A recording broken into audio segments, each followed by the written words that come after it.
सुप्रभात बच्चों। अब हम देखेंगे इस पाठ का अगला अंश।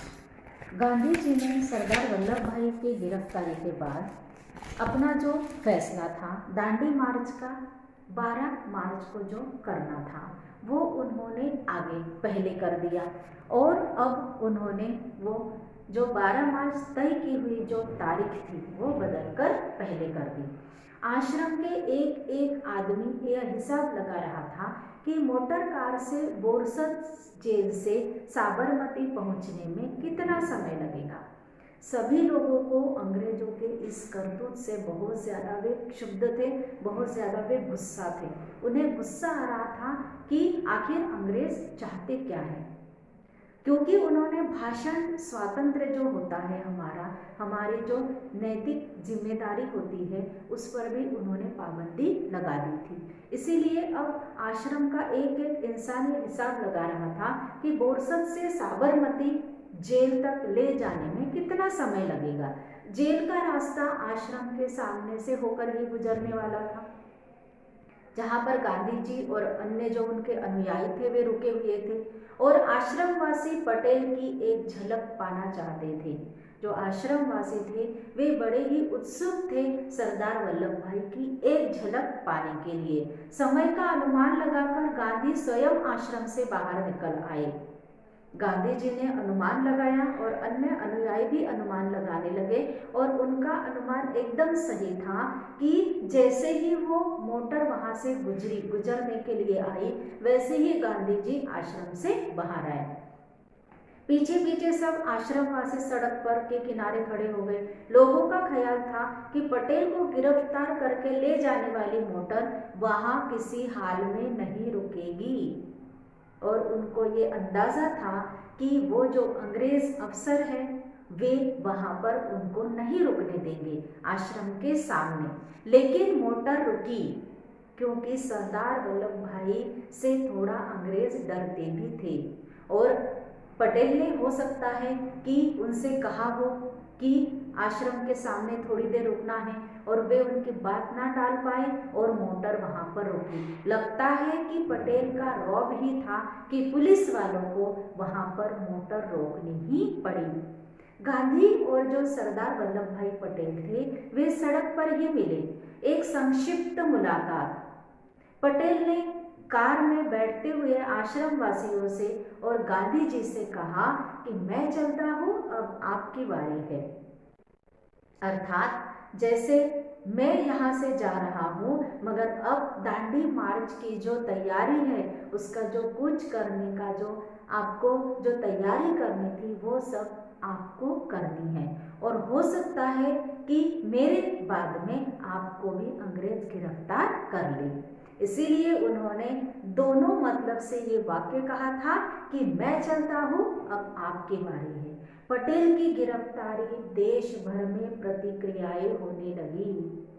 प्रतिक्रिया अर्थात सबको गुस्सा था, वे क्षुब्ध थे कि आखिर किस गुनाह के बलबूते पर किस कानून के तहत पटेल को गिरफ्तार किया गया। दिल्ली में मदन मोहन मालवीय केंद्रीय असेंबली में एक प्रस्ताव किया कि जिससे बिना मुकदमा चलाए पटेल को जेल भेजने में सरकारी लोगों ने जो उनकी भर्त्सना की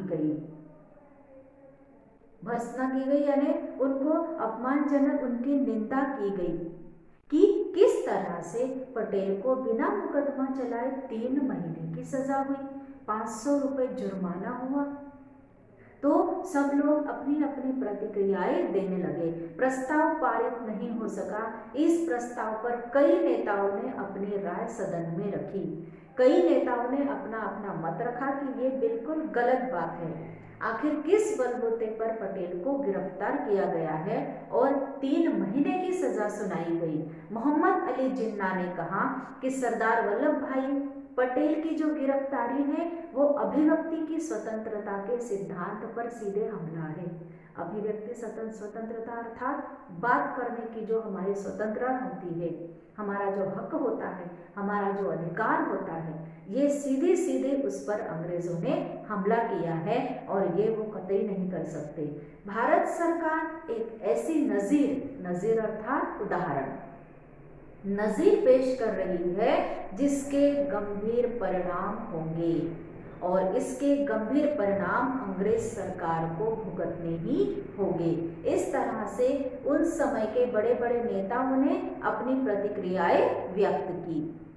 गांधी के राज पहुंचने के समय वह कानून लागू था जिसके तहत पटेल की गिरफ्तारी की गई।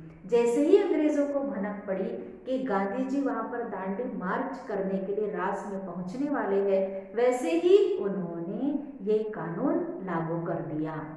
सत्याग्रहियों ने और अपनी ओर से पूरी तैयारी कर ली थी, लेकिन तैयब जी वहां पहुंच चुके थे कि गांधी की गिरफ्तारी की स्थिति में कुछ की अगुवाई वे कर सके। अब हमारे जो दूसरे स्वतंत्रता सेनानी थे वो थे तैयब जी, और उन्हें लग रहा था कि हो सकता है पटेल के साथ साथ गांधी जी को भी गिरफ्तार करें किसी मामूली बात पर। इसीलिए वे वहां पर पहले ही उस मार्च को आगे बढ़ाने के लिए पहुंच गए थे। बोरसद से निकलने के बाद लगभग सभी आश्वस्त थे कि गांधी को जलालपुर पहुंचने तक नहीं पकड़ा जाएगा, लेकिन तैयारी में कोई कमी नहीं थी। अगर गांधी जी वहां हो या ना हो, मगर वो मार्च करना ही है। इस तरह की सभी लोगों ने वहां पर अपनी मानसिक स्थिति बना ली थी, अपने आप को मजबूत कर लिया था कि किसी भी हाल में हमें ये जो दांडी यात्रा है इसको सफल बनाना ही है। रास में गांधी का भव्य स्वागत हुआ, बहुत ही शानदार वहां पर स्वागत हुआ। और दरबार समुदाय के जो लोग थे, एक समुदाय का नाम है दरबार, दरबार समुदाय के जो लोग थे इसमें सबसे आगे थे। वे सबसे आगे आकर उन्होंने गांधी जी का स्वागत किया। दरबार गोपाल दास और रविशंकर महाराज वहां मौजूद थे। वैसे तो ये समुदाय के जो लोग थे, दरबार समुदाय के, ये जमींदार थे, मगर उन्होंने अपनी सारी संपत्ति, अपनी सारी जमीन जायदाद समर्पित कर दी थी इस आज़ादी आंदोलन को। और वे दरबार समुदाय के जो मुखिया थे, कौन थे वे मुखिया? गोपाल दास और रविशंकर महाराज। तो गांधी ने अपने भाषण में दरबारों का खास तौर पर उल्लेख किया कि कुछ दरबार रास में रहते हैं और पर उनकी मुख्य बस्ती है कनकापुरा और उससे सटे गांव देवण। कनकापुरा और देवण गांव में ये जो दरबार समुदाय के लोग हैं वे जमींदारी करते थे, मगर गांधी जी के विचारों से वे इतने प्रोत्साहित हुए, उन्हें प्रोत्साहन मिला कि उन्होंने अपनी सारी जमीन जायदाद दान दे दी, आज़ादी आंदोलन के लिए दे दी और वे खुद गांधी जी के अनुयायी बन गए।